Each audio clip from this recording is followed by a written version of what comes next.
Did you get somebody to haul your stuff away? No, that side stays. Way back in the day, It's different every time I leave here. no, for the,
little things, right? Yes. Is John coming tonight? I don't know. He didn't say no. He certainly was aware of the meeting, but he does work for other municipalities and this is not on a Thursday, so he may not be. Agreed. We're still in one thing. Right? Yeah. That's what I thought. It could be fast. I vote that'd be fast. Well, the record, I think 16 minutes. So you'd have to beat that. It's not fast enough. Not on a day when the sun is out. Yeah. That's. We found, for whatever reason, when we hang a regular dial clock on there, they just always go slow. They work in my room. Yeah, we move the clock to a different location and it works fine. It doesn't like it in here. That doesn't make any I know, it does sense. not, it does Doesn't. not, but it works perfectly in my room. Every time we hung one right there. It's not level. Yeah, I was gonna say. It's okay, so it's the, there's. All right, are we recording? Yes. All right. Well, let's call this meeting to order. And today is Wednesday, May 3rd, 2023. This is a special meeting of the City of Harbor Springs Planning Commission. It's 5:30 p.m. And Jeff, could you begin with the roll call for us? Absolutely. Rick Tarczynski, Here. Vanessa Warren, Here. Emily Dubé, Here. Bob Thoma, Here. George P is absent, Bill Mulder, Here. Mark Boudet, Here. Barry Leskard, Here. Nancy Rondell. Here. We have 8, that's one. And do we have the necessary members to hear and We do. approve potentially special land use? All right, great. Thanks everybody for coming out tonight on a different night and scheduling this special meeting. We had the hardest time trying to sync up schedules so that we could get enough people to give this a thorough hearing and potentially take action on it one way or another. And do we have any public comment or correspondence for something that's not on the agenda tonight? Do we have anyone on Zoom tonight, Victor? No. And YouTube can't tell about, right? It's a one-way thing, right? So we have a couple people in the audience members, any public comments? They say no. All right, let's move on to new and old business. And the only thing we have on the agenda tonight is public hearing and then discussion on a special land use request for guest quarters at 588 East Main Street. Jeff, do you want to set this up for us? Absolutely. And when you're ready, we'll go into the public hearing. First, should I just mention that Nancy should? Verbally recuse, Yeah. I'm going to recuse Great. myself. Okay, so the applicants are Mark and Nancy Rondell. Nancy's a member of the planning commission, so she is recusing herself. She's moved out to the audience, will not take part in the discussion or the consideration of this, although I suppose she could talk to explain the request if needed. But I suspect that Mark Rondell will cover that very thoroughly. Okay, And just to add a little bit of background, this, a similar request for this same site plan was brought to the zoning board of appeals for a variance request to enlarge the size of the building in relation to the house that's there. That the ZBA reviewed that and they did approve that. So our discussion will differ from that one, and we're more looking at the use of the property as opposed to the size of the structure. Other, of course, that it complies with zoning, and with the approval from the ZBA, it does. all right. What do we need to know, Jeff? This is a request for an accessory building to be located in the rear yard. And Victor, if you can bring up the site plan for that, we can show them what they're looking at. It's a two-story accessory building that will be garage on the first floor and living on the upstairs. I think we have the size. The square footage is listed on the plan, and I don't have it in front of me on this page. It's like 9208. Yeah. On the application. And they have some good floor plans showing what will be on each level, with 3 garage bays on the first floor, and then some living area with living room, kitchen, bedroom, bath on the second floor. I'm sorry, I just misspoke. That was the property Sure. size. And the size of the, right, we can let Mark and Nancy talk about some of the other details as well, but they've provided plans showing the location on where on the site plan the building will be located.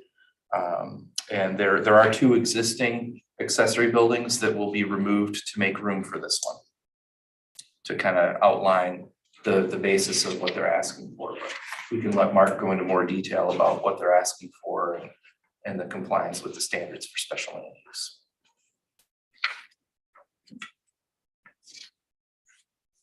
That wrap up your initial comments? Sure. All right. Well, why don't we open the public hearing if commissioners are in support of that? Do we have a motion? I'll make a motion to open the public hearing. We have a second. Second. All in favor of opening the public hearing, please say aye. Aye. Those opposed, please say nay. All right, the public hearing is open. Do we have anyone who would like to comment on this project? We did receive 2 correspondence. It was part of the initial packet in March. I received an email from Charles Shaw and Ty Humpert that they were both in favor of the project. And those letters were part of the original packet. Okay. Mr. Rondell, would you like to tell us anything that we should know? Well, I guess I'd like to ask if you have any questions about what we're proposing. We're planning on removing 2 old garages when it's finished and replacing those with new garage space on the first floor. And I guess the special land use that we need is the allowance of the living quarters on the second floor of the building.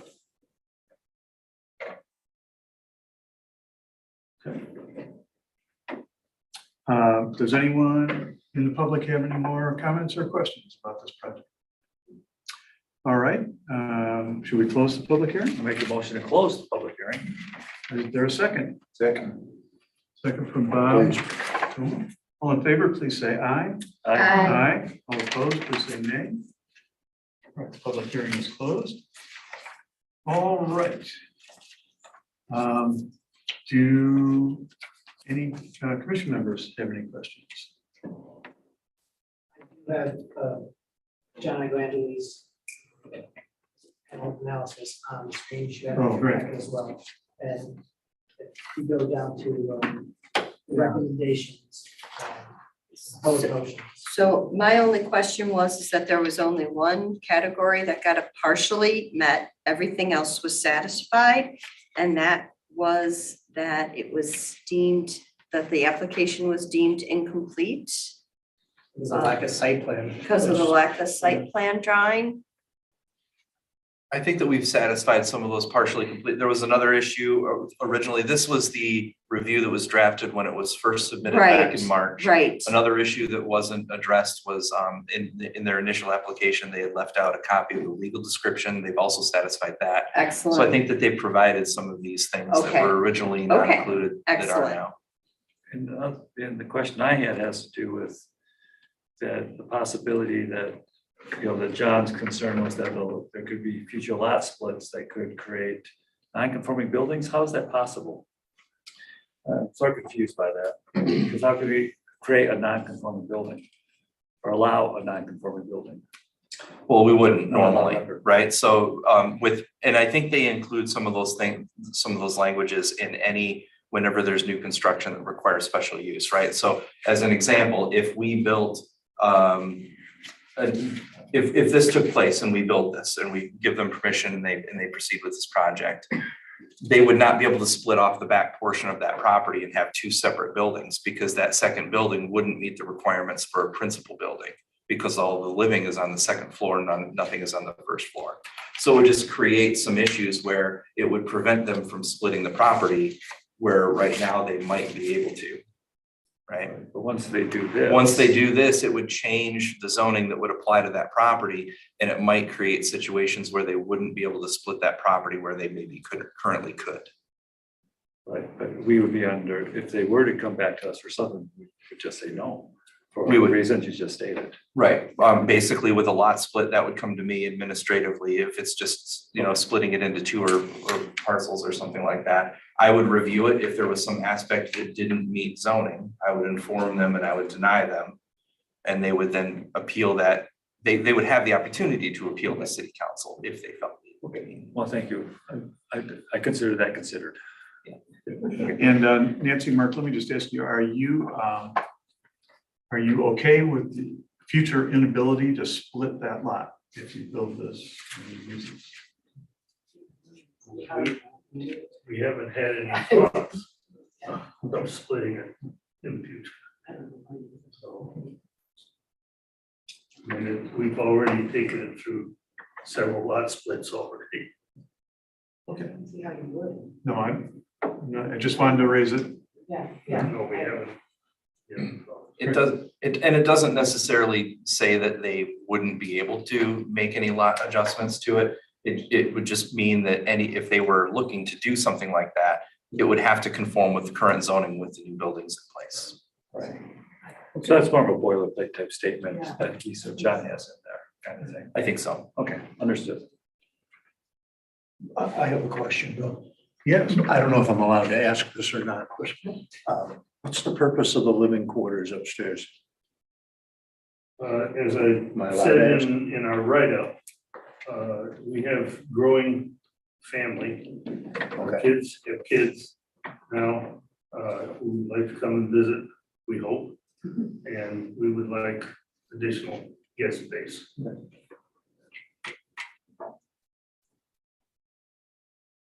All right. Any other questions, concern? Jeff, I have a question in regards to section 50.3021, where any accessory building which exceeds 1 story and any accessory building containing guest quarters shall have similar architectural details to principal buildings such as finish, color, quality of building materials, windows and such. I always took that, the spirit of that to be that the two buildings should be integrated architecturally in all the other things that have come before us before the new building reflects the old one in style. This just mentions windows. To me, the proposed building looks like a tract house that was in the 50s when I grew up and really doesn't have anything in common except for the windows with what's already on that property. So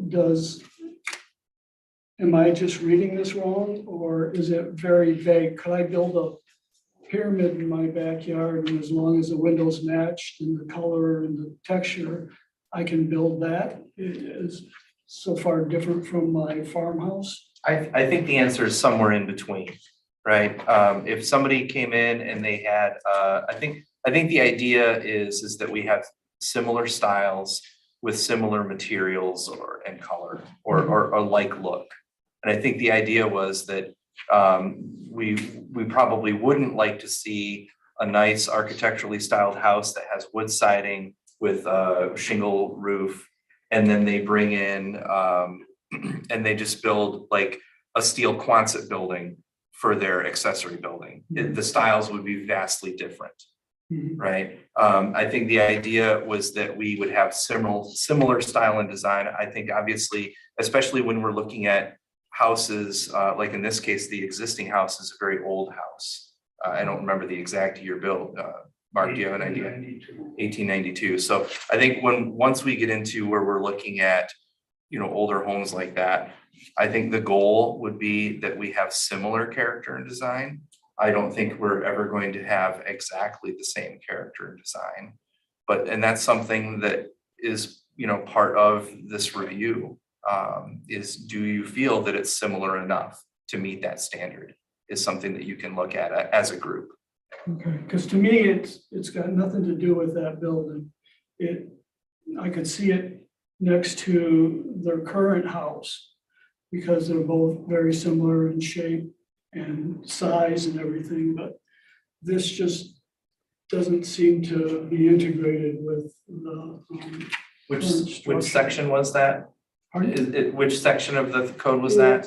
50302 1. 5301L, I have it on the screen.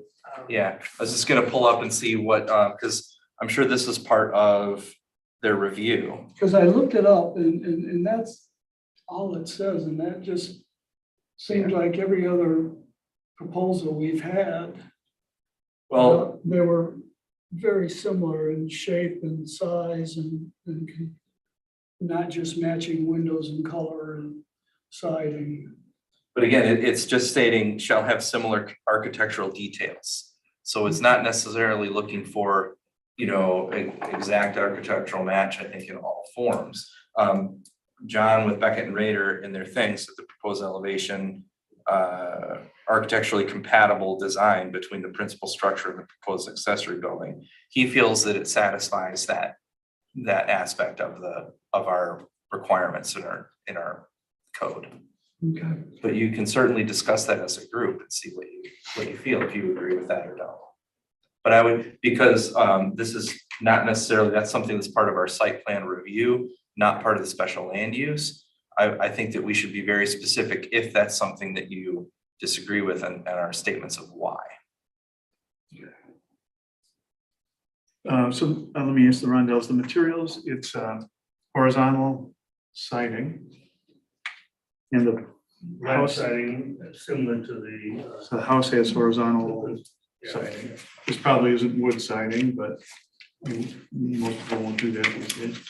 The roofing material is asphalt shingles, and the house has asphalt shingles.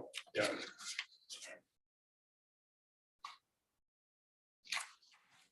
Yeah, that's a good page to pull up.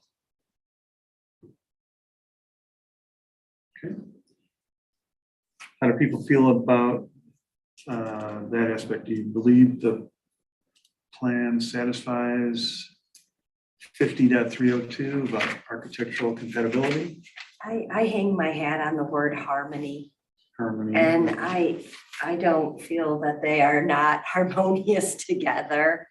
You know, as a designer, I can get into some trouble with historic.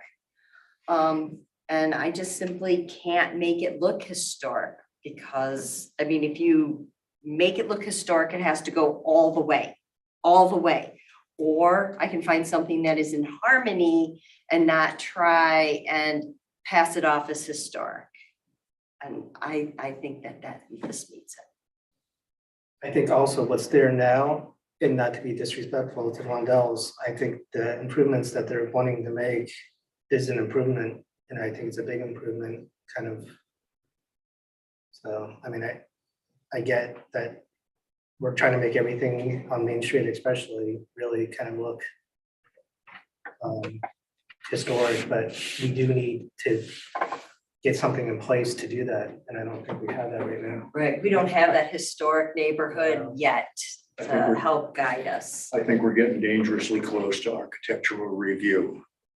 And there is no architectural review here. Yeah, and then, you know, my position, I'm sort of, you know, I'm not in full agreement at all that they should, to be quite honest and candid, that they should look the same. I like things to be different. I like things to be interesting and new. So, you know, I'm sort of the opposite of you on this, I guess. But, you know, so I'm happy with what this looks like.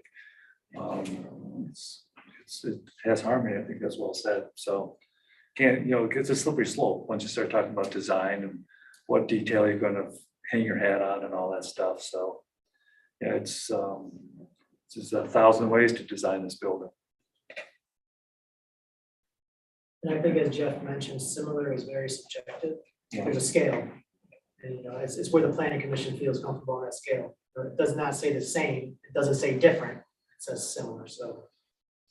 Does it even say similar? Yes, it does. If you go right here. I just thought it was size and character, harmony. It's similar. It says Oh. similar. So that's- Similar architectural details. Yeah. Well, there's a building, doesn't have that many details on it. It's pretty basic. It's a nice building. I like it. I like it. All right, it sounds like most of the commission is comfortable that the proposed plan meets that standard. Great question. Inform things that we talk about in the future regarding zoning. All right, then are there any other questions or concerns on this request? Would someone like to stake out a motion on this? I move that the planning commission incorporate and adopt Beckett and Rader's proposed findings concerning 558 Main Street. In so doing, the planning commission finds that the proposed construction of an attached accessory building does meet, did I say detached? I said attached. And detached accessory building does meet the requirements of the Harbor Springs zoning ordinance, specifically section 50.3021A, B, C, E, F, G, L, and sections 50.2100 through section 50.2107, 1 through 7. All right, we have a motion on the table to approve this request. Is there a second? May I make Let a correction? me see if there's a second to this motion. I'll second that.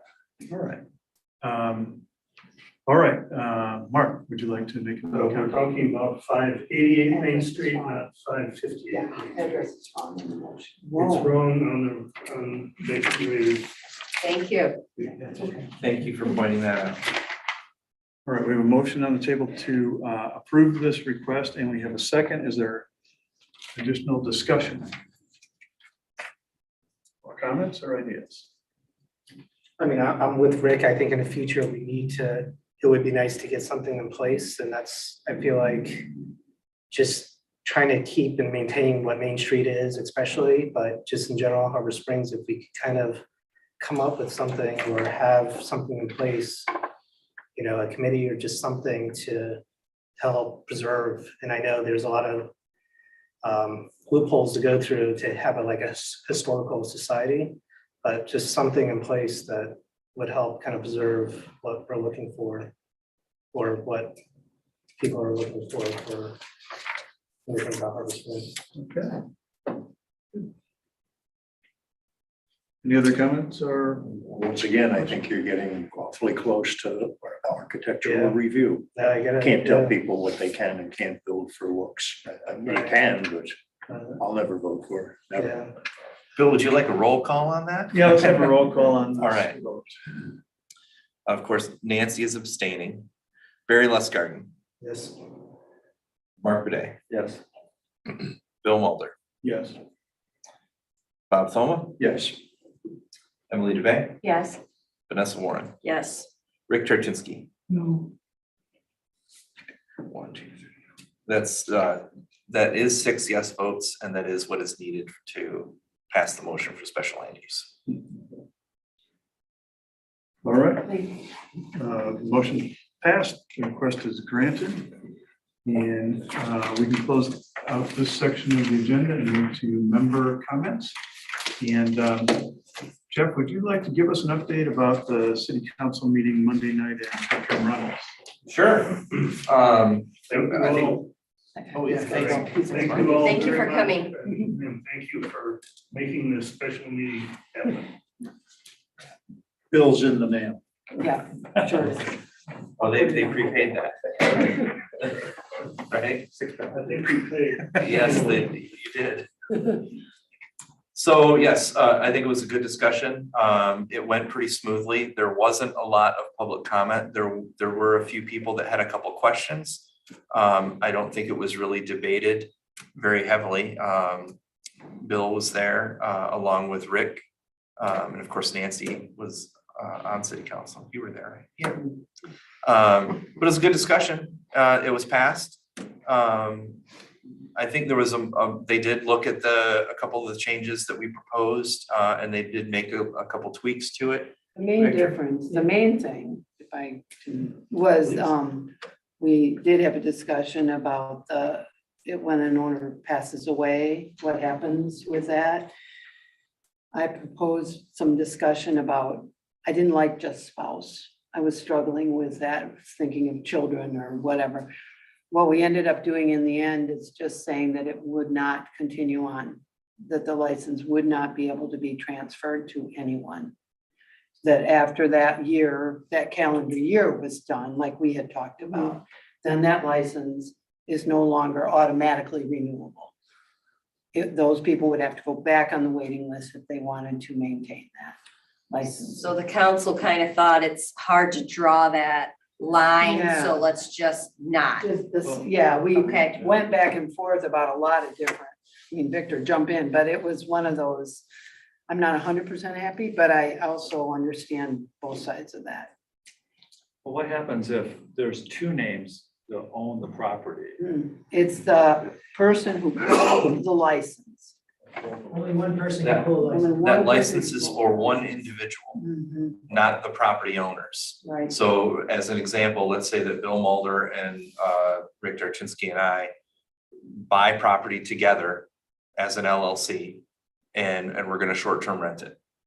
A couple of years go by and I decide that I no longer want to be interested, or, I need to liquidate myself, so I sell my interest to Mark and Rick. If the short-term rental license was in my name, I had that license. So mine would, I would say, I don't know, carry through to the end of the year, be done at whatever point, not if But you then- sell it. not if you If sell it, there's right? if there's a sale, am I right, Victor? If there's a sale, it does not continue. It's only upon death that the license continues. to the Continues the calendar. rest of the year. If someone chooses to sell the house, then that's their deal. I'm not 100%, I'm not sure when you jointly own something. But since it's just the license, because we're not talking about taking the house away, it's just the license itself. Right. That was the So only part any that other really- owner in the property would have to file for an application. If Right. there was a license available, they would get it.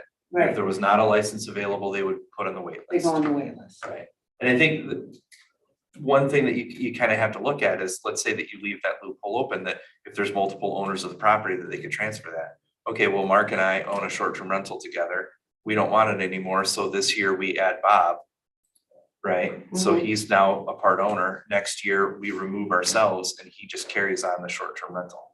There's probably a lot of different ways that people could think of to try and work out a way that that short-term rental always stays there and never gets put back in the pool for a new person to be able to rent. And it would just delay the changing of hands and how long somebody would have to sit on that wait list Waiting before they list. finally got their turn. Yeah, I think we were So- trying to come up with a clean way to do it, which is much more complicated than it sounds like. But, I started thinking about, well, what if a dad and a son owned a property and the father passed away? Why should it go to that person's spouse as opposed to the son that was have 50% owner? And it just was getting very convoluted. And so that's what was decided. I think that was the only thing. And it's That was pretty much the only- Carry the house When financially. you That really would be- start thinking through all the Yeah, what yeah. ifs, it just got. At the boat shop, you lease a slip for a season. If the signer dies, the slip has been leased for the season. Uh-huh, That's it. You're done. Yeah. Kids, sons can't come It- next it year doesn't and get- say that's our slip. and that's It's not. kind of what this was modeled after. Jim Raymer was Yeah. speaking to that. We took a lot of cues from how the boat Yeah. slip and the mooring wait list works. That's been in operation in the city for quite a while. We found the things that do work, the things that don't work, and we tried to model it after that one as much as we could. Obviously, there are differences, but there are some similarities as well. So, well, that's where we are. Yep. That's where it got passed and we'll see. We have had 2 people come in with that have filed applications that are now on the wait list. I've mailed out probably 3 or 4 other ones to individuals that I'm sure that will get back pretty quickly here to be put on the wait list as well. And of course, the number of licenses is still unlimited in the districts outside of residential and AR. 61, we didn't do anything with the number. We left it. Yeah, 61. I'd like to add one last thing. Council members were very complimentary and appreciative to the planning commission for slugging it out for a year and a half and refining and getting to a pretty good compromise. Yeah. Council members felt it was a fair compromise and recognized that not everybody was going to be happy, but it seemed fair and good policy. So And the other congrats thing, to- Bill, was the 5%. That was the other thing we talked about. We did not want to state as a goal that we were going to reach 5%. And there were some reasons that could go either way. That could mean more, that could mean less. We just didn't want to get into that. We felt like that number was set. Another council can change that number, but that the 5% goal just didn't make sense to us. Because it was sort of like 5% of what? Of what? And Yes. a member brought up, council member brought up the possibility of us changing our definitions of zoning districts. And so that could, Right? we may need to take a look at I that thought of number that. and how it breaks out and where it falls. And if we collapse our districts down, I mean, Yeah. We it just didn't don't make know sense. how, if or how we would do that. So And this is certainly something that a year from now, 2 years from now, we can come back and relook at and see how it's working and what needs to change. I think we need to use it for a while. Yeah, And absolutely. we're talking about it and use it for a while and see what happens. And it may self-correct with the market. I mean, we don't know. None of us really know what's going to happen in the short-term rental market. Seems like a good starting point. It's a good place. We certainly need to at least get through a season and see how this affects things, I think. Yep, so congrats and thanks for Yeah. everybody's hard work and a lot of brain power on this. All right, our next, any other member comments on a different topic? All right, I see our next meeting is Thursday, May 18th, our regular scheduled meeting, on a regular date, regular time. Jeff, do we have anything on the agenda yet, or any requests that you know of? No, we have not received any applications for that meeing. All we have is potential to talk about the bylaws for special land use requests. That we think about changing the Yep. bylaws, and then maybe zoning, if we have anything for zoning. we'll maybe have some administrative things. Could we review what the smaller committee is thinking about talking Yes, about? Is that something we could do? Yes, thank you, Nancy. The Yeah, that's okay. zoning review subcommittee is going to meet tomorrow for the first time with Jeff, Victor, and John Iacobangeli. And are going to really put together kind of a work plan about how to attack this thing. And, you know, how fast can we go? And how fast should we go? And, you know, how we can bring updates back to the entire planning commission. And then, once we get those things out of the way, I'm hoping that we could actually get into a concrete proposal on zoning districts. Should those be collapsed or expanded or changed in any way? So we'll know more after tomorrow's meeting about how to proceed. Should be good. And it's Star Wars Day. May the fourth be with you.